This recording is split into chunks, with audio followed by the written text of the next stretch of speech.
Hello students, आप सभी का हमारे यूट्यूब चैनल में हार्दिक स्वागत है। आज के इस वीडियो में बात करने वाले हैं Kota university UG, PG, BEd, MEd या जितने भी आपके कोर्स होते हैं उन सभी के थर्ड सेमेस्टर के एग्ज़ाम कब तक हो सकते हैं, इससे संबंधित ये वीडियो है। वीडियो आपको पूरा देखना है और अगर आप चैनल पर नए हैं तो चैनल को सब्सक्राइब, वीडियो को लाइक और बेल आइकन जरूर दबा लीजिएगा। देखो स्टूडेंट्स, कल आप लोगों के लिए एक वीडियो बनाई थी मैंने, उसमें आपको क्लियर बताया था कि आपको फॉर्म कब से कब तक भरने में आएंगे, क्या क्या सावधानियां आपको रखनी है, कैसे फॉर्म भरना है, उसका पूरा प्रोसेस बताया था। ठीक है। और साथ में ही आपको हार्ड कॉपी से संबंधित जानकारी भी मैंने दी थी। और जो बैक वाले स्टूडेंट हैं जिनके फर्स्ट सेमेस्टर में बैक थी, उनके भी फॉर्म भरने में आ रहे हैं। तो पूरी जानकारी उस वीडियो में पूरा एक एक स्टेप बाय स्टेप सारी चीज़ें कवर की गई है। तो जिस भी स्टूडेंट्स को अगर जानकारी चाहिए तो वो वीडियो जरूर देख लीजिएगा। इसके जस्ट पहले की ही वीडियो है। अब हम बात करेंगे उसमें, उस वीडियो के नीचे आप लोग देखेंगे कमेंट सेशन। तो कमेंट में आप लोग देखेंगे कि अभी तो फॉर्म स्टार्ट हुए हैं और बच्चों के कमेंट आने लग गए हैं कि सर एग्ज़ाम कब तक होंगे, बताइए एग्ज़ाम कब तक होंगे। ठीक है, चलो आपकी बात से मैं बिल्कुल सहमत हूँ, क्योंकि दिक्कत यह है कि जो आपके सेमेस्टर है, यूनिवर्सिटी के जो सेमेस्टर एग्ज़ाम यहाँ पर चलने लग गए हैं, तो उनमें दिक्कत ये हो रही है कि जो नवंबर में आपके जहाँ फॉर्म आ जाने चाहिए थे और दिसंबर में एग्ज़ाम हो जाना चाहिए था, क्योंकि अब जब आप एग्ज़ाम देंगे तो पेपर के ऊपर क्लियर दिसंबर 2024 ही लिखा हुआ शो होगा। तो इसका मतलब यही हुआ कि दिसंबर में आपके एग्ज़ाम हो जाने चाहिए थे। पर देखो, यूनिवर्सिटी का कुछ न कुछ अपना मैटर होता है। डिले होने के पीछे भी कई कारण हो सकते हैं, मानने में भी आते हैं होंगे। ठीक है, तो यहाँ पर यूनिवर्सिटी ने अभी आपको टाइम दिया है, फॉर्म भरने का टाइम दिया है 21 फरवरी से लेकर 28 फरवरी तक आप लोग जो है फॉर्म भर सकते हैं। और अगर लेट हो जाते हैं तो 1 से 3 तारीख तक 100 रुपये विलम्ब शुल्क के साथ आप लोग जो है फीस के अलावा 100 रुपये आपको एक्स्ट्रा देने होंगे। तो 3 मार्च तक आप लोग भर सकते हैं। फिर अगर आप लोग नहीं भर पाते हैं 3 मार्च तक भी, तो 4 मार्च से लेकर 6 मार्च का टाइम आपको दिया गया है, जिसमें आपका जो है 2 गुना फीस लगेगी और आप फॉर्म भर सकते हैं। हार्ड कॉपी जमा कराने का जो है, जब से फॉर्म स्टार्ट होते हैं तब से लेकर 10 मार्च तक आपको टाइम दिया गया है। ये बात बिल्कुल क्लियर हो गई है। अब देखो, अब 21 फरवरी से लेकर 10 मार्च तक तो आपको एग्जाम से संबंधित कोई भी सूचना नहीं मिलेगी, आपके फॉर्म ही चलते रहेंगे। हो सकता है 2-5 दिन का टाइम आपको एक्स्ट्रा दे दिया जाए, यानी कि 15 या 18 मार्च तक आपके जो है हार्ड कॉपी जमा कराने का टाइम बढ़ सकता है। अगर बढ़ेगा तो, क्योंकि बहुत लेट है आपके थर्ड सेमेस्टर के एग्ज़ाम और फर्स्ट सेमेस्टर में जिनके बैक है उन बच्चों के एग्ज़ाम। तो ये ध्यान रखना कि डेट बढ़ भी सकती है, नहीं भी बढ़ सकती। बहुत कम संभावना है कि आपके फॉर्म की डेट बढ़ जाए। तो निश्चित समय जो दे रखा है उसी के अंदर आपको फॉर्म फिल कर देना है। अगर आपको कोई भी दिक्कत आ रही है, जैसे बहुत सारे स्टूडेंट कहते हैं कि सर हमारे तो 50% नहीं है, फर्स्ट और सेकंड सेमेस्टर में हम फॉर्म भर सकते हैं, नहीं भर सकते हैं। तो देखो, वहाँ पर जब भी आप ई मित्र की शॉप पर जाएंगे तो वहाँ क्लियर आप फॉर्म भरेंगे तो उसमें ऑटोमेटिक खुद पता चल जाएगा कि आपका फॉर्म भरने में आ रहा है, नहीं आ रहा है। अगर नहीं आ रहा है तो आपके जो ड्यू के पेपर है उनको टिक लगा के फॉर्म भर देना। फॉर्म 100% आप सभी को भरना ही है। अब बहुत सारे स्टूडेंट ऐसे आएंगे कि सर हम फॉर्म भरें या नहीं भरें। नहीं भरोगे तो क्या करोगे?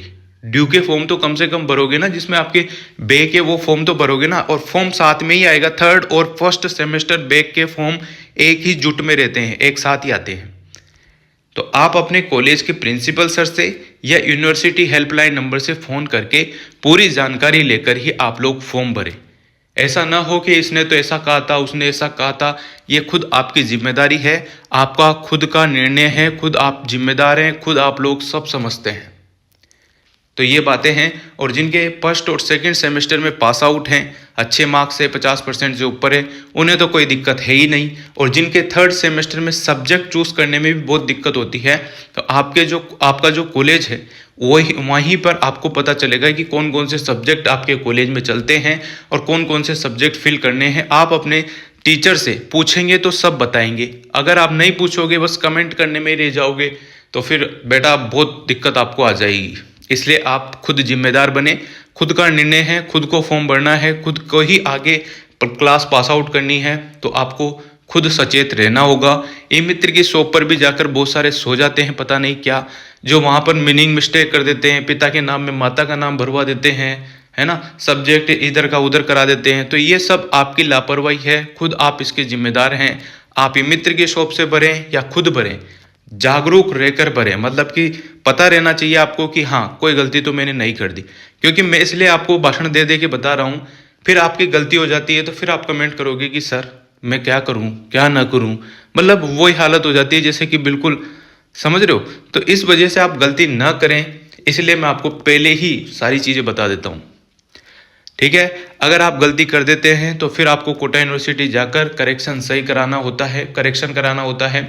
उसमें भी आपको खिड़की नंबर 105 के करीब या 110 ऐसे कुछ है, तो उसमें लाइन में लगना होता है। और अब मतलब धूप पड़ेगी, गर्मी आ रही है, तो आप लोग समझ सकते हैं, इस वजह से मैं सारी चीज़ें बता रहा हूँ। बाकी आप पुरानी वीडियो देखना, कितनी भीड़ पड़ती है करेक्शन कराने में, शॉर्ट वीडियो भी डली हुई होगी, तो ज़रूर देख लेना ताकि आपको आइडिया हो जाए और आप कोई गलती ना करें। अब मुद्दे पर आ जाते हैं, ठीक है, क्योंकि आप परेशान हो गए होंगे, पर ये सब काम की बातें थी, परेशान होने की कतई आवश्यकता नहीं थी। आपको मैं ये बताना चाहता हूँ कि जो 3rd सेमेस्टर के एग्ज़ाम है ना, उसमें आपके ज़्यादा टाइम नहीं बचा है। मैं इसलिए कह रहा हूँ क्योंकि आपका ज़्यादा से ज़्यादा अगर हम बात करें तो 15 मार्च तक आपका फॉर्म का प्रोसेस रहने वाला है, और 20 मार्च या 25 मार्च के आसपास आपको जो है या तो टाइम टेबल देखने को मिल जाएगा, और टाइम टेबल के 2 दिन बाद या 5 दिन बाद भी आपके एग्ज़ाम हो सकते हैं, 8 दिन बाद भी हो सकते हैं। कुल मिलाकर अप्रैल के महीने में लगभग सभी क्लासों का 3rd semester, 1st semester back, और साथ में ही जो 1st सेमेस्टर वाले स्टूडेंट हैं जो इंतजार कर रहे हैं, जिनके फॉर्म पहले भरने में आ गए थे, उनका पेपर भी साथ में ही लगेगा, ठीक है ना। क्योंकि 1st सेमेस्टर के जो बैक वाले स्टूडेंट है उनका पेपर, और जो 1st सेमेस्टर वाले नए स्टूडेंट है उनका पेपर एक साथ ही आता है, अलग अलग नहीं आता। ये भी आपको क्लियर कर दूं, एक वीडियो क्लियर बना दूंगा जिसमें आपको अच्छे से समझा दूंगा क्या प्रोसेस है, कैसे क्या करना है। तो ये तो हो गई आपके एग्जाम की बात। टाइम टेबल की जानकारी भी मैंने दे दी आपको कि 20-25 के आसपास आपको जो है टाइम टेबल देखने को मिल सकता है, और अप्रैल के महीने में आपके 1st वीक से ही आपके जो है एग्जाम स्टार्ट हो सकते हैं। 3rd सेमेस्टर और 1st सेमेस्टर वाले जो भी स्टूडेंट हैं, 5th सेमेस्टर, 7th सेमेस्टर, इन सभी के एक साथ ही एग्जाम टाइम टेबल आएंगे और एग्जाम होंगे। तो बेटा आपके पास इतना टाइम नहीं है कि आप आएँ और इधर उधर की बातें करें। सबसे अच्छा आपको मैं तरीका बताता हूँ। और अब ना अगर आपके बैक आ गई गलती से, तो ये मान के चलो 1 साल एक्स्ट्रा बढ़ जाएगा, बिल्कुल ये ध्यान रखना। इसलिए मस्ती मजाक में 1st और 2nd सेमेस्टर में चलो बैक है, देख ली कोई बात नहीं, पर 3rd और 4th सेमेस्टर में आपके बैक आ गई, मतलब 1 साल एक्स्ट्रा बढ़ जाएगा। तो इसलिए आप आराम से, सावधानी से, सीरीज से पढ़ रहे हैं तो सीरीज से पढ़े, उसमें भी कोई बुराई नहीं है। नोट से पढ़ रहे हैं तो नोट से पढ़े, उसमें कोई बुराई नहीं है। बुक से पढ़ रहे हैं तो बुक से पढ़ें, पर कोई बुराई नहीं है। पर पढ़े ऐसा कि आप कॉपी लिख पाएँ, क्वेश्चन जो पूछ रहा है उसका जवाब दे पाएँ, और निबंधात्मक प्रश्नों को निबंधात्मक के हिसाब से ही करें, लघुतरात्मक क्वेश्चनों को लघुतरात्मक के हिसाब से, अति लघुतरात्मक को अति लघुतरात्मक के हिसाब से। अति लघुतरात्मक क्वेश्चनों को ज़्यादा इंपॉर्टेंस देने की जरूरत नहीं है। लास्ट के 10-15 मिनट में उन क्वेश्चनों को उड़ाने की कोशिश करें, मतलब करने की कोशिश करें। बाकी निबंधात्मक क्वेश्चनों पर आपका ज़्यादा फोकस होना चाहिए। जितना साफ सुथरा आप लिखेंगे, मैं वीडियो बना दूंगा ताकि आपको समझ में आ जाए कि कैसे कॉपी लिखना है, कौन से क्वेश्चन पहले करने हैं, कौन से बाद में करने होते हैं। क्योंकि बहुत सारे स्टूडेंट फेल हुए हैं, बैक आई है, तो उन्हीं से पूछो क्या होता है दर्द बैक आने का, फेल होने का। 1 साल एक्स्ट्रा उनका वहाँ पर जुड़ गया है, और अगर 3rd और 4th में भी बैक आ गई तो 1 और साल, मतलब 2 साल की डिग्री 4 साल की हो जाएगी, और 3 साल की डिग्री अगर किसी की है तो वो 6 साल तक पहुँच जाएगी। ये ध्यान रखना है आपको। और सेमेस्टर में आप सभी को पता है कि आराम से आपके पास टाइम होता है एक्स्ट्रा, कि आप कभी भी अपना कोर्स कर सकते हैं, कोई इशू नहीं है। बाकी यही चीज़ें मेरे को बतानी थी। हार्ड कॉपी में आप लोगों को डॉक्यूमेंट से संबंधित जानकारी मैंने पिछली वीडियो में दे दी, फीस से संबंधित वीडियो भी मैं आपकी बना दूंगा। और ज़्यादातर फीस वही रहती है जो आपकी 1st सेमेस्टर में आपने दी है, 2nd में दी है, वही 3rd में आपको देनी है।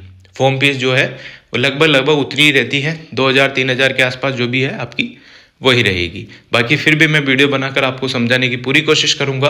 उम्मीद करता हूं आप लोगों को जानकारी अच्छी लगी होगी। जानकारी अच्छी लगी हो तो एक बार फिर बता देता हूं, अप्रैल महीने में कभी भी आपके एग्जाम हो सकते हैं।